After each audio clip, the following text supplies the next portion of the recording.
Hello, buddy. Dito na kami, buddy. Sa loob? Buddy. Saan ka na, buddy? Dito na mapasok na namin. Okay, buddy. Copy, buddy. 10-4, buddy.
Panginoong Sus, sa iyo po ang lahat ng papuri, pagluwalhati, pagdakila at pagsamba. At narito po muli kami, Panginoon, sa uling hantungan, kung gagawin ito po. Panginoon, ikaw po muli ang panguna sa aming gawain. Ikaw po ang pangusap, ikaw po ang pangkain. Ikaw po, Panginoon, ang ito sa aming nilalapitan. Panginoon, bigyan po muli natin ang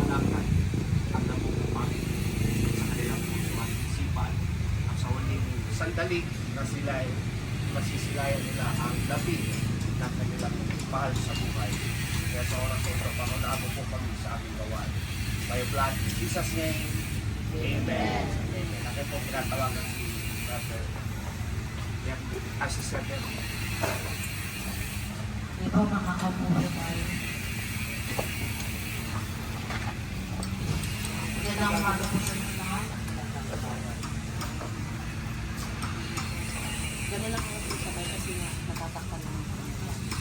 Gusto lang po magpasalamat sa lahat ng pumunta sa huli pong araw na ito na sisilayan natin sa dati.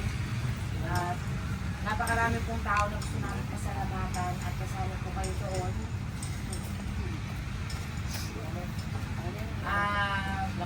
Mula po nung na-hospital si Daddy, kay Ate Neneng, kay Kuya Buboy, Soledad family, sila po yung una na-pray kay Daddy na nasa hospital siya for the first day. Kila Tito Eric and Tita Wen Pensotes, sa lahat po ng support and assistance kasi nung nangyari yun, hindi namin inaasahan. Ongoing kami doon. Naabutan si Daddy sa Silang Cavite kasi dapat mag-staycation lang kami. Salamat kina sa Pensotes family, kina Tito Eric, kina Tita Wen kasi sila yung nag-asikaso sa mga bata. Nung hindi namin alam kung ano yung gagawin namin kay Daddy. Kay Auntie Ning at saka kay Irish, sila yung walang sawang pabalik-balik doon from Manila to Cavite. Silang Cavite sa pagsundo kay Kuya. Nung nag-arrival na siya hanggang hinatid doon sa ospital. Kay Gina at saka kay Mark Tolentino, sila yung nag-open ng bahay. Ang layo nun, mga kapatid, mga kapamilya, pero merong kaibigan na nag-open ng bahay na 12 minutes away lang doon sa hospital, kaya hindi kami nahirapan na mag-rotation kung sino magbabantay kay Daddy at merong open na bahay namin po mapupuntahan. Ina Tito June and Tita Geneva Fabro, sila yung nag-pray kay Daddy nung huling araw niya. Pagkatapos silang ipag-pray si Daddy, na nakita namin na nag-respond doon si Daddy. Few minutes noon, siguro walang isang oras, yun na yung huling hininga ni Daddy. At kay Doc Dan, kung hindi dahil sa kanya, siguro baka nabaon kami ng bills namin sa hospital, kaya maraming salamat. Kay Paolo Villavicencio sa lahat ng support. Sa lahat po ng aming mga kamag-anak na nagbiyahe pa, hindi ko man po kayo maisa-isa, pero babanggitin ko po ang bawat pangalan. Of course, sa mga family. Ayan, kay Nanay Rita, Manuel, and family, kay Ate Kim, kay Kuya Freddy Gombaga, and his family, sa mga writers po. Hindi namin ina-expect na gano'ng maganda kay Daddy dito. And we're so grateful sa bawat isa po sa inyo.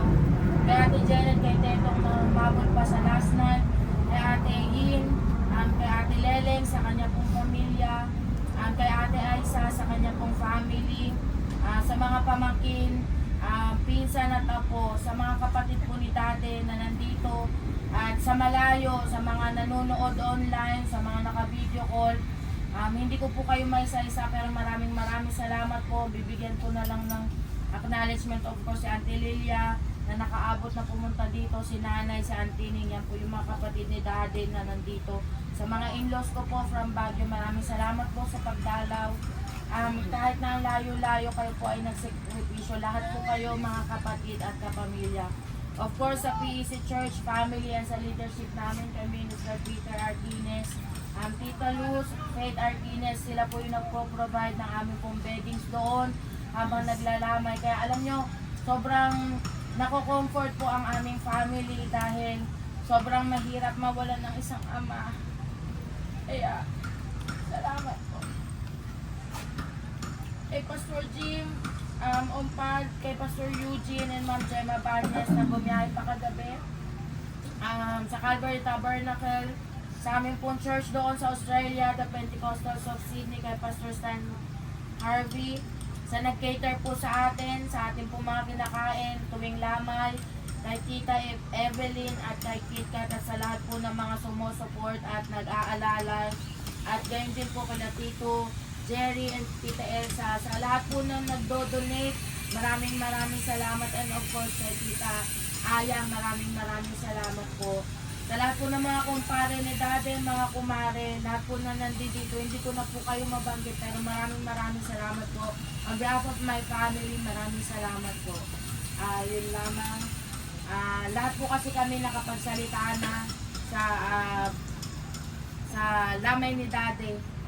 At we save the best for last. Ito yung best friend ni Daddy. Siya ay nag-alaga sa kanya. Yung bunsong ako. Kaya, Dad, hindi ka na.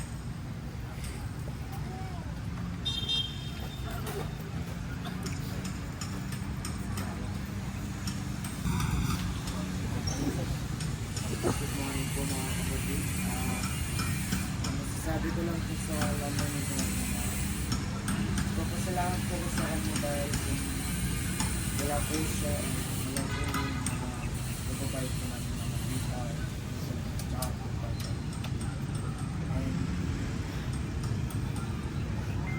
Then, ano niya? Hindi ko na mahirapan.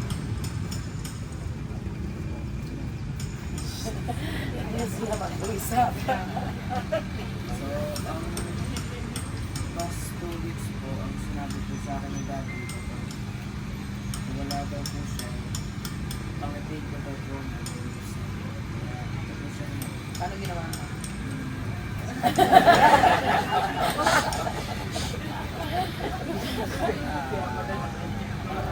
So, kaya po kami naging close ni Daddy dahil isa tuwing alas 12 po ba daling araw o gabi na po.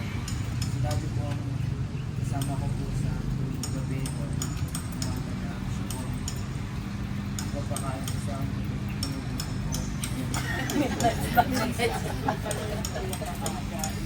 So, si Daddy din po ang naging inspiration ko sa pag-aaral, sa mga gawain ko sa simbahan. Kaya sinasabi niya po na pagdating ko daw po yung ganito o talunin ko daw sila kasi sa pag-aaral.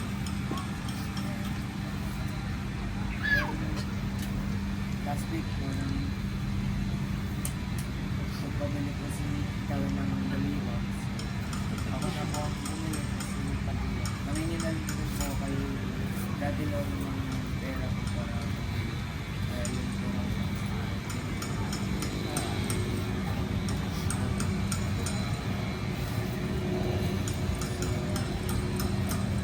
salamat po sa mga magulang ko na kasama namin sa support ko sa amin. Hirapan ko sa pag-aaral.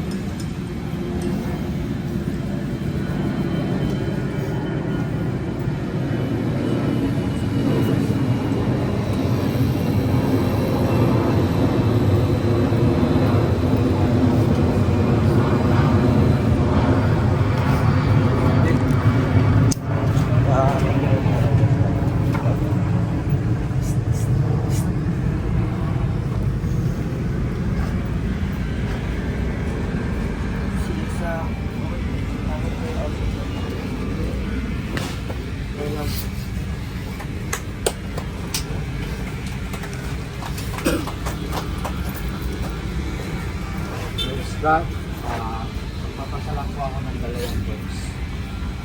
Siguro mga 5 to 10 minutes ay ilalagay na po natin sa gagawin. Hindi po nakadalo si Pastor Eugene dahil meron po siyang pupuntahan pa.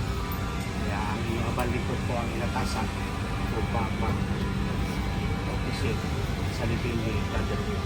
So tayo po natin tatayo at basahin po natin sa 1 Timothy chapter 6, verse 7.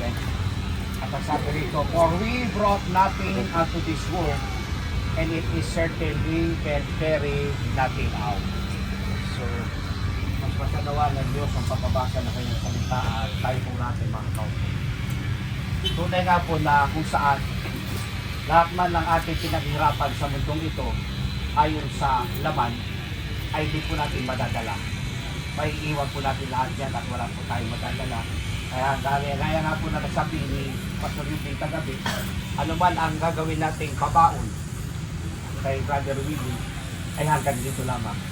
Pero ang higit lalo na mababaon natin ay yung mga nagawa niya na maganda nung siya po ay nakakilala na sa harapan ng ating Panginoon at nakita naman natin ang bunga ng kanyang naging pagkakilala sa ating Panginoon. Narito ang bunga ng kanyang mga anak, ang kanyang mga apo ay patuloy na naglilingkod sa harapan ng ating Panginoon. Ito yung isang napakagandang alaala na may iwan ni Brother Willie na siya po ay naglingkod ng tapat sa ating Panginoon. Kaya nga po, nang ating nasabi, kahit meron siyang kapansanan, hindi po naging hadlang ang kanyang paglilingkod at patuloy po siya na naglingkod at nagpuri sa harapan ng ating Panginoon.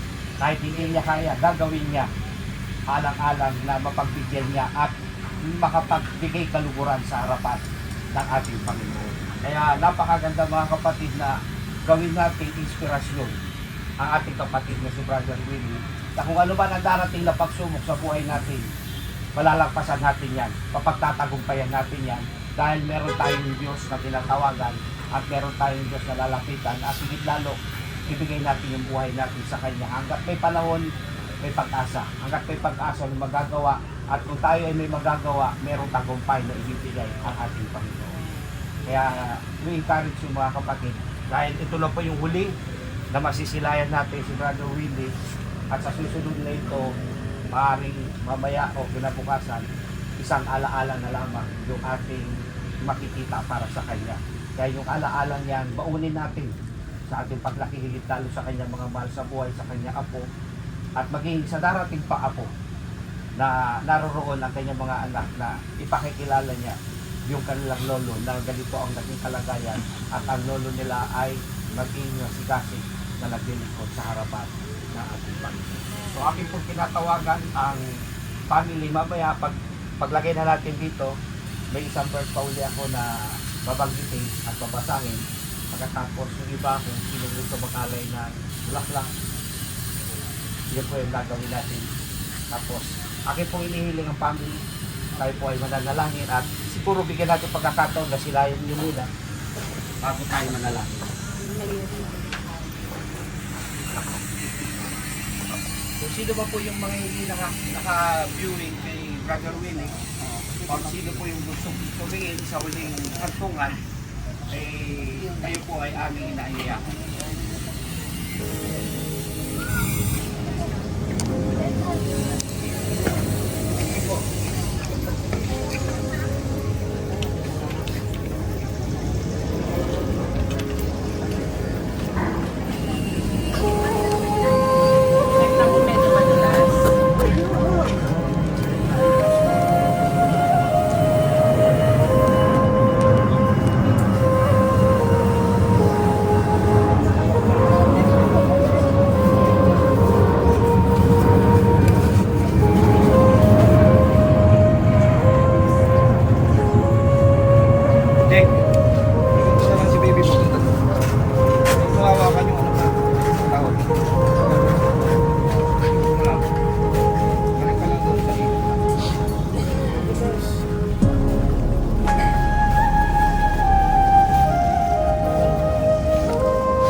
Nakaupo na lang dito.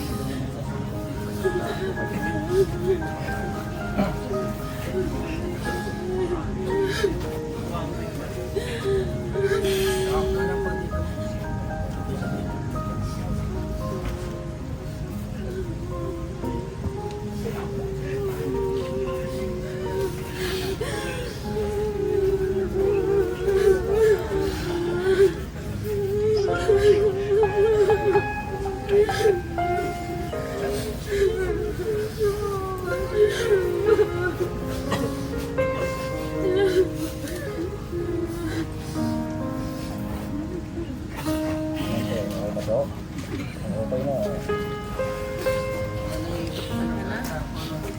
Wala na.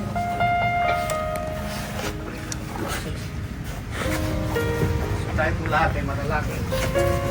Nakakayak man mga kapatid, pero itong luha natin ay luha ng kapusan. Sakit nga sa laman, pero yung pangluha ay sa tagumpay. Na kung saan siya po ay paparoon na sa piling ng ating Panginoon. Tayo po lahat ay manalangin. Panginoong Jesus, sa iyo ang lahat ng panalangin. Pagkakilan pa sa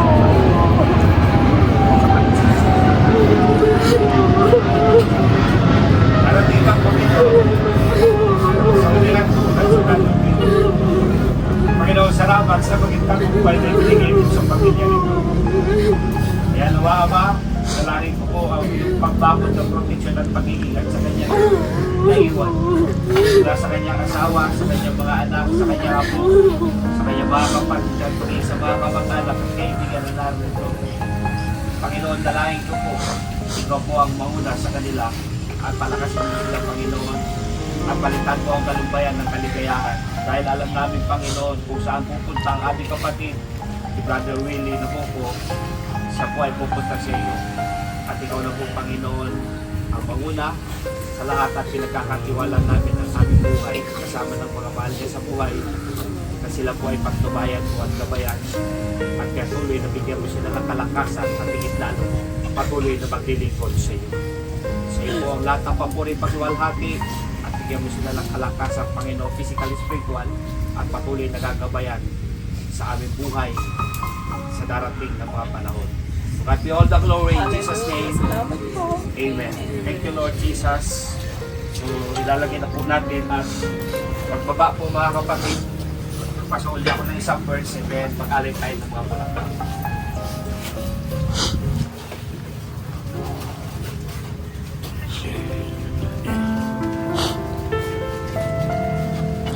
Siguro habang binababa, awit tayo. Yes. Pwede natin ulit Somewhere Beyond the Blue.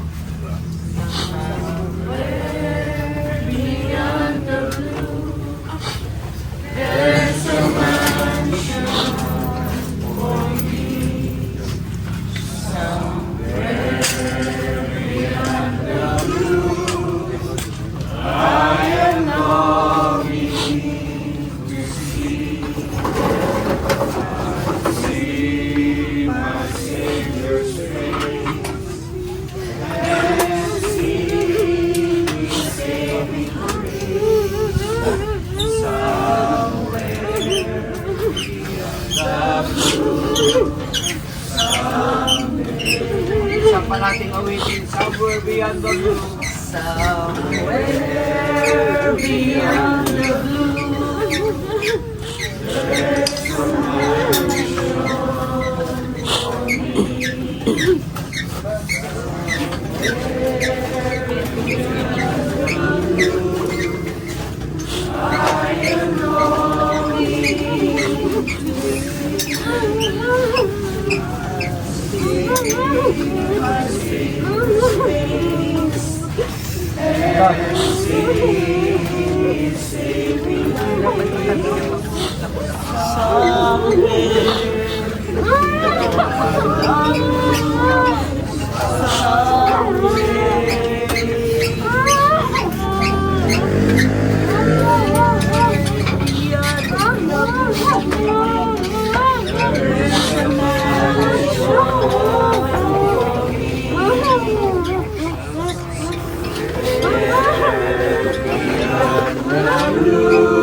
Colossians chapter 3, verse 20. All go unto one place, all are of the dust, and all turn to dust again. Tayo po ay nilalan sa alabok at babalik tayo sa alabok. Brother Willie, good night. See you in the morning. At sa lahat ng pamilya, sa mag-anak ni Brother Willie. Ito na yung huling magtungan. Sinasabi sa aklat ng pamilya. Tayo mula sa alabok at babalik tayo sa alabok. Amen. At isang araw, makikita tayo dahil mayroong bagong pag-asa at tagumpay na ibibigay sa akin ang ating Panginoon. God bless Brother Willie.